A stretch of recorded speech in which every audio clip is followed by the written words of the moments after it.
Hello everyone, this is Neha. Welcome to our channel.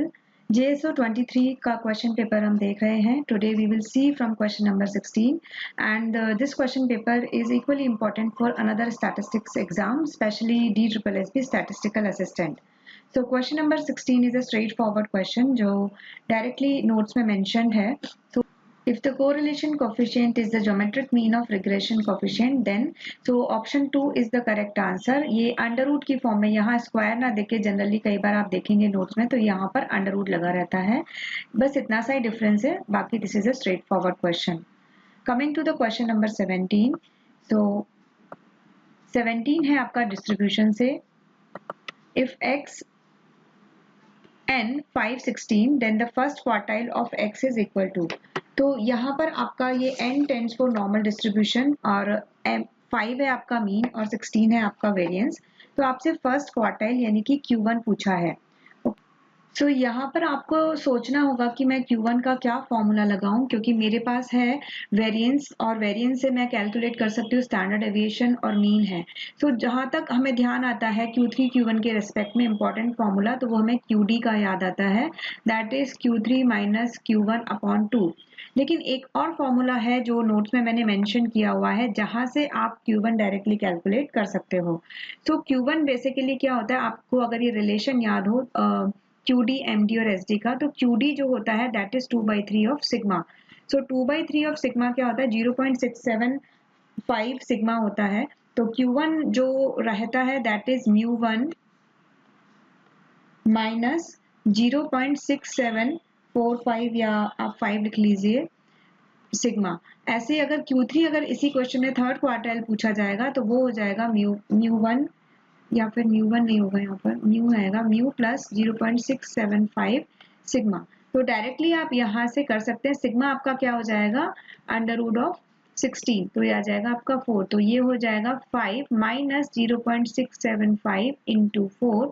सो ये हो जाएगा 5 माइनस आपका आएगा 2 पॉइंट समथिंग, 2.7 समथिंग आएगा आपका. तो आंसर हो जाएगा ये आपका 2.3.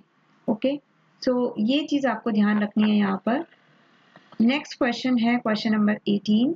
सो 18 है mean of first and natural numbers. तो नंबर्स का जो मीन होता है वो हमें पता है कि sum of observation of the numbers upon total number of numbers. तो यहाँ पर जो सम ऑफ ऑब्जर्वेशन है वो हो जाएगा 1 प्लस 2 प्लस 3 प्लस टिल 15 तक जाएगा एंड अपॉन 15.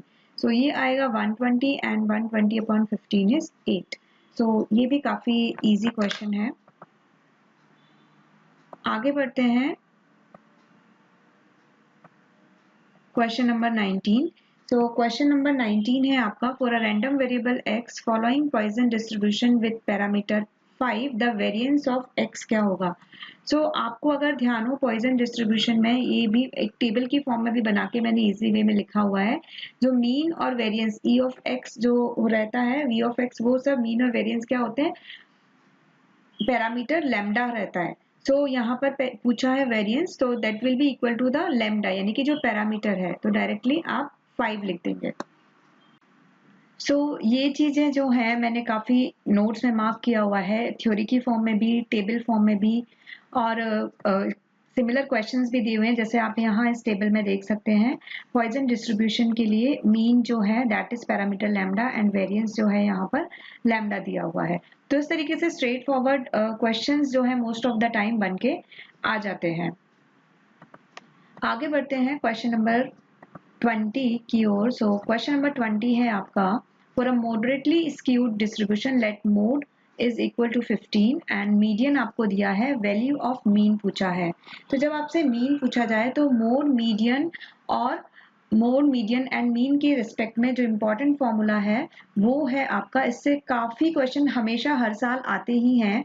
एक या दो क्वेश्चन तो एक्सपेक्ट करो कि कंपलसरी आते हैं. तो ये रिलेशन से आपसे कोई भी दो वेरिएबल दिए होंगे, दो चीजें दी हुई होंगी और एक चीज एक पूछा जाएगा. तो ये फॉर्मूला काफी इंपॉर्टेंट फॉर्मूला है. तो इस क्वेश्चन में आपको क्या दिया हुआ है, यहाँ पर 15 दिया हुआ है, यहाँ पर दिया हुआ है 3 इंटू 7.4 माइनस 2 इंटू मीन को आप x मान लीजिए या फिर मीन लिख के चल लीजिए.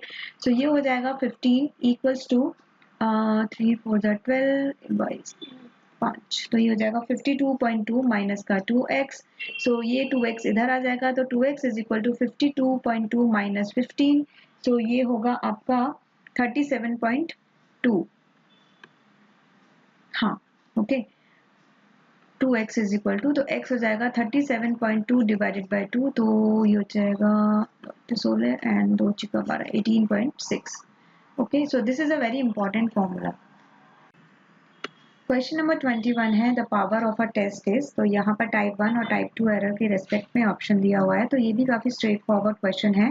तो स्टैटिस्टिक्स में टाइप 1 एरर जो होती है that is your false positive conclusion, type 2 error होती है false negative conclusion. So probability of making a type 1 error is the significance level, जिसे हम अल्फा से डिनोट करते हैं, और टाइप 2 एरर होती है बीटा। तो पावर ऑफ जो टेस्ट होता है दैट इज 1 माइनस बीटा, तो यहाँ पर डायरेक्टली बीटा ना लिखे फॉर्मूले को थोड़ा सा ट्विस्ट कर दिया टाइप 1 और टाइप 2 करके, तो otherwise this is a very straight forward और इजी क्वेश्चन। क्वेश्चन नंबर 22 है ना frequency curve what is plotted on vertical axis, तो वर्टिकल एक्सिस जो वाई एक्सिस होता है, horizontal axis is x axis, तो वहां पे क्या प्लॉट किया जाता है। तो जनरली वर्टिकल एक्सिस होता है वो लेबल्ड होता है इधर फ्रीक्वेंसी से, रिलेटिव फ्रीक्वेंसी से, परसेंट फ्रीक्वेंसी या फिर प्रोबेबिलिटी से। जो आपका एक्स एक्सिस होता है जो जनरली रिप्रेजेंट होता है द वेरिएबल, जो जिस वेरिएबल को मेजर करना है। Okay, so class frequency is the correct answer.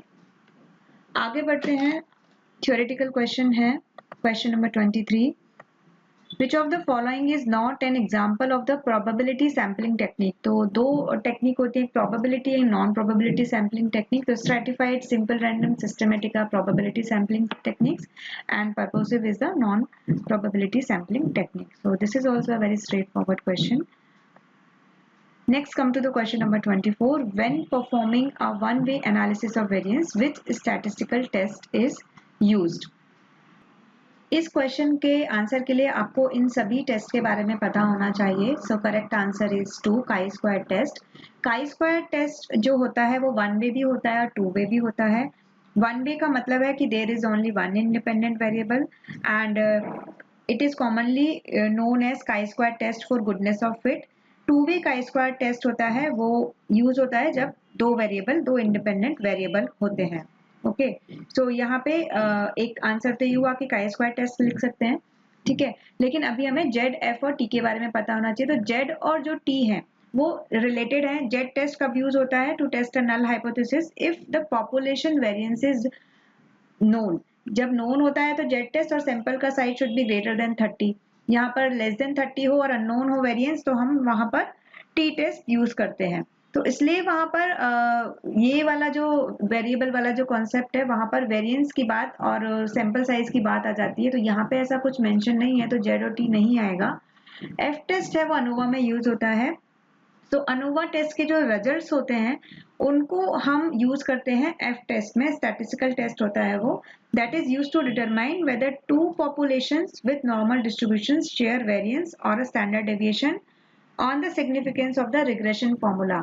तो जो टेस्ट अनोवा टेस्ट के जो रिजल्ट है वो एफ टेस्ट में यूज होते हैं। ओके, तो answer is option number 2। Question number 25 है, ये भी स्ट्रेट फॉरवर्ड क्वेश्चन है। नोट्स में मैंने इंपॉर्टेंट मेंशन किया हुआ है, आता रहता है ये क्वेश्चन भी स्टैटिस्टिक्स से रिलेटेड हर एग्जाम में। If the correlation coefficient between two variables is 0 then the two lines of regression will B.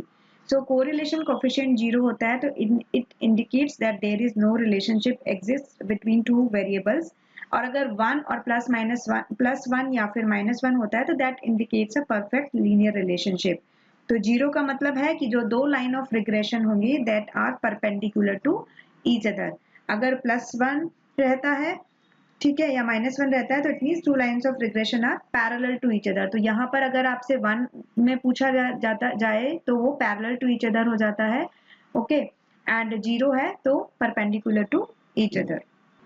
Question number 26 है आपका, the first 4 moments of a distribution about the value 2 are दिया हुआ है आपको। Fourth moment about 0 calculate करना है। सो moment के बारे में मैं आपको बता देती हूँ कि मोमेंट जो होते हैं वो 3 टाइप के होते हैं। एक तो होता है आर्बिटरी मोमेंट, एक होता है रॉ मोमेंट और एक होते हैं सेंट्रल मोमेंट। सो आर्बिटरी मोमेंट क्या होता है कि जो म्यू आर आप कैलकुलेट करते हो summation of x minus a to the power r upon n या फिर एफ ग्रुप डेटा के लिए। एंड सेंट्रल मोमेंट जो होते हैं वो होते हैं मोमेंट्स अबाउट मीन। ओके, तो यहाँ पर जब ए कोई वैल्यू दी हुई है आर्बिट्ररी, जैसे यहाँ हमारे क्वेश्चन में 2 दिया हुआ है तो उसको बोलते हैं आर्बिट्ररी मोमेंट, और अगर ए की वैल्यू 0 हो जाती है तो वो हो जाता है हमारा रॉ मोमेंट। तो उन्हें हम म्यू आर डैश से रिप्रेजेंट करते हैं। जो मोमेंट्स अबाउट मीन है, जो हमारे सेंट्रल मोमेंट है, उन्हें हम विदाउट डैश यानी कि सिंपल म्यू1 म्यू2 म्यू3 से रिप्रेजेंट करते हैं। ओके, तो एक तो बात ये हुई। तो अभी यहाँ पर जो हमें दिया हुआ है वो दिया हुआ है म्यू1 डैश का वैल्यू है 1, म्यू2 डैश का वैल्यू है 2.5, म्यू3 डैश का वैल्यू है 5.5 एंड म्यू4 डैश का वैल्यू है 16। तो यहाँ से हम मोमेंट्स अबाउट एक तो मीन निकाल सकते हैं, यानी कि म्यू1 म्यू2 म्यू3 एंड म्यू4 निकाल सकते हैं, जिनके फॉर्मूला बहुत ही सिंपल फॉर्मूलेज हैं जो दिए हुए हैं मैंने नोट्स में। ये वाले जो फॉर्मूले हैं आपको ये याद ही कर लें, क्योंकि ये क्वेश्चन में आते ही रहते हैं, पूछते ही रहते हैं। ठीक है, सो ये है म्यू1 हमेशा 0 रहता है, म्यू2 म्यू3 म्यू4। तो यहाँ पे आपको ये वैल्यूज रखनी है, तो जिससे आपका जैसे आप म्यू2 रखेंगे म्यू2 डैश माइनस म्यू1 डैश का होल स्क्वायर, तो ये हो जाएगा आपका 2.5 माइनस 1 का होल स्क्वायर इज 1, तो ये हो जाएगा 1.5। म्यू2 आ जाएगा आपका, म्यू2 कितना आ जाएगा 1.5, मैं यहाँ लिख देती हूँ म्यू2 इज इक्वल टू 1.5। म्यू3 जब आप वैल्यू पुट करेंगे यहाँ पर, तो ये हो जाएगा आपका 0 आएगा, आप कैलकुलेट करके देख लीजिएगा। सो म्यू3 विल बी 0 एंड म्यू4 में जब आप वैल्यू पुट करेंगे तो वो आएगा आपका म्यू4 आएगा आपका 6। ओके, इतनी बात हुई। आगे जब इस क्वेश्चन को सॉल्व करेंगे तो यहाँ पे हमसे पूछा है फोर्थ मोमेंट अबाउट 0 पूछा है, तो इसके लिए जो फोर्थ मोमेंट जब हम कैलकुलेट करेंगे तो ये वाला जो मोमेंट है ये मोमेंट अबाउट मीन है, 0 नहीं है। तो इसके लिए ये फॉर्मूले जो हैं वो आपको याद करने होंगे। तो जो ये फॉर्मूला है वो होता है v1 is equal to mu one dash plus A. Okay, तो ए जो होता है आपका हमें दिया हुआ है, म्यू1 डैश है कितना है 1, तो 1 प्लस 2 इक्वल्स टू हो जाता है 3। ये जनरली हम मीन से रिप्रेजेंट करते हैं। v2 जो होता है वो होता है म्यू2 प्लस v1 स्क्वायर। सो म्यू2 की वैल्यू मेरी क्या है 1.5 प्लस v1 स्क्वायर इज 9, तो ये हो जाएगा 10.5। ओके, हमसे इसी में क्या पूछा है v4 पूछा है। मैं आपको कैलकुलेट करके इसलिए बता रही हूँ क्योंकि v1 v2 v3 की वैल्यू v4 में यूज होगी। जैसे कि आपने जब मोमेंट्स अबाउट मीन कैलकुलेट किए थे तो यहाँ पर म्यू1 डैश म्यू2 डैश म्यू3 डैश एंड म्यू4 डैश की वैल्यू यूज हुई। तो v3 का जो फॉर्मूला है दैट इज म्यू3 plus 3 v1 v2 minus 2 v1 का होल क्यूब।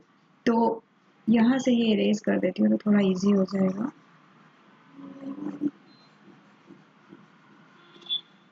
ओके, सो यहाँ पे जब म्यू3 है हमारा 0 प्लस 3 v1 v2, तो 3 इंटू 3 9, 9 इंटू 10.5 हो जाएगा, माइनस 2 v1 का क्यू, तो माइनस 2 ये हो जाएगा 81। ओके, नहीं सॉरी 27 ना, हाँ 27। ओके, सो यहाँ पे जो वैल्यू आएगी 0 प्लस ये हो जाएगा 9 पंजे 45 9 1 9 माइनस 54, तो ये वैल्यू आएगी आपकी समथिंग अराउंड 40.5। ओके, जब आप 94.5 में से ये 54 माइनस करेंगे तो ये आपका आ जाएगा 40.5। आंसर आ गया v3। हमें कैलकुलेट करना है v4। So formula for v4 is म्यू4 plus 4 v3 v1 minus 6 v1 square v2 plus 3 v1 का होल 4। तो यहाँ पे आप वैल्यूज पुट कर दीजिए। जब आप वैल्यूज पुट करेंगे यहाँ पर तो आपका ये हो जाएगा म्यू4 का वैल्यू है 6 प्लस 4 v3 v1, सो 4 इंटू v3 है आपका 40.5, v1 है आपका 3 माइनस के 6 v1 स्क्वायर v2, तो 6 v1 स्क्वायर यानी कि 9 एंड v2 है आपका v2 कितना है 10.5। मैं ये यहाँ कंटिन्यू कर रही हूँ। ठीक है, 10.5 प्लस 3 v1 का होल 4, तो 3, तो ये हो जाएगा 81। ओके, तो ये जाएगा 6 प्लस 4 दिया 12, 12 इंटू 40.5 माइनस का ये हो जाएगा 6 नाम 54 एंड 54 इंटू 10.5 एंड प्लस का 3 एकम 3 और 3 अट्ठे 24 243। ओके, तो अभी आप कैलकुलेट करके देख लीजिए, ये हो जाएगा यहाँ से मैं रेज कर देती हूँ। तो ये हो जाएगा आपका 6 प्लस 40.5 मल्टीप्लाई बाय आप 12 करेंगे तो ये आएगा 486। तो 6 प्लस 486 माइनस का आप करेंगे जब 54 इंटू 10.5 तो ये आएगा आपका 567 प्लस 243। तो ये हो जाएगा 6 और 3 9 249 प्लस 486 माइनस के 567। तो ये हो जाएगा आपका, कर लीजिए आप इसको, 249 प्लस 486 माइनस 567। तो ये आपका आ जाएगा 168। तो ये क्वेश्चन थोड़ा सा बिट अनएक्सपेक्टेड क्वेश्चन था। तो जनरली आपसे ये मोमेंट्स अबाउट मीन पूछ लेते हैं, जैसे म्यू1 म्यू2 म्यू3 म्यू4 तक कैलकुलेशन अभी तक जनरली पूछा गया है। इसके आगे जो ये v1 v2 v3 वाले फॉर्मूले हैं वो नहीं पूछे गए हैं। तो यहाँ पे आपको ये फॉर्मूला याद रखना है जिसमें v1 v2 is not difficult. जब आप v3 और v4 का आप देखेंगे ना तो आप रिलेट कर पाएंगे जो म्यू3 एंड म्यू4 का फॉर्मूला है। आप खुद अपने लेवल पे रिलेट करिए, प्लस माइनस का डिफरेंस है, बाकी मोर और लेस वो फॉर्मूले सेम है। बस वहाँ पे म्यू1 आएगा, मतलब v1 की जगह म्यू1 होगा, v3 की जगह म्यू3 होगा। तो वो आप अपने लेवल पे अपने आप कैसे याद कर सकते हैं उस तरीके से आप देख सकते हैं। नेक्स्ट क्वेश्चन नंबर 27 है, consider the sample space and events दिए हुए हैं, देन इनमें से कौन सा जो स्टेटमेंट है वो करेक्ट है। तो A B C D E are mutually exclusive and exhaustive events होगा, and neither mutually exclusive nor exhaustive. तो इसके लिए पहले पता होना चाहिए कि म्यूचुअली एक्सक्लूसिव का मतलब क्या है एंड एग्जॉस्टिव का मतलब क्या है। सो म्यूचुअली एक्सक्लूसिव दो इवेंट्स कब होते हैं, जब ए कॉमन बी, उन दोनों में कुछ भी कॉमन ना हो, यानी कि वो फाई हो। ओके, एंड एग्जॉस्टिव का मतलब क्या है कि उन जितने भी इवेंट्स हैं उनका जो यूनियन जब हम करेंगे तो वो करके सैंपल स्पेस हमारा पूरा आ जाए। तो इस केस में हम क्या देखेंगे कि ए कॉमन बी है तो 1 है, बी कॉमन सी है तो 1 है, सी कॉमन डी 5 है, डी कॉमन ई 5 है।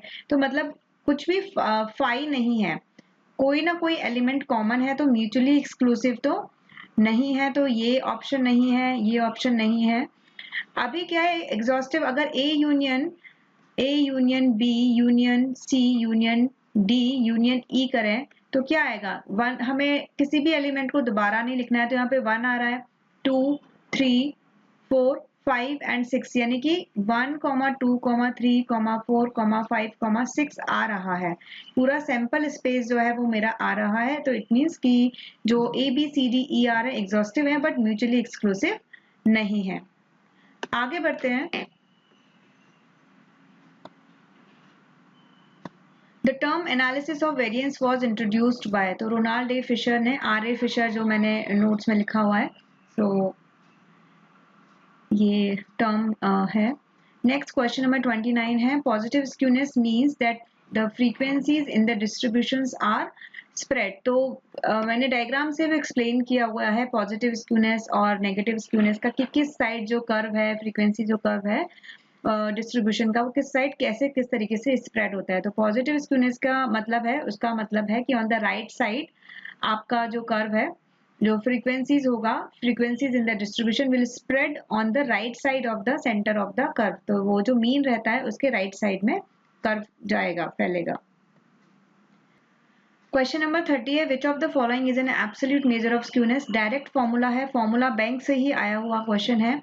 मैंने यहाँ पर एब्सोल्यूट स्क्यूनेस के 3 टाइप में रिस्पेक्ट में ये फॉर्मूला बन सकता है, mean minus mode, mean minus median, या फिर Q3 plus Q1 minus 2 median. तो अगर आपने ये फॉर्मूला बैंक देखा होगा, नोट्स देखे होंगे, तो स्ट्रेट फॉरवर्ड आप ये लिख सकते हैं। तो आपका जो ऑप्शन नंबर 4 है that is the correct answer. So next जो भी questions हैं that we will see in next lecture. Thank you.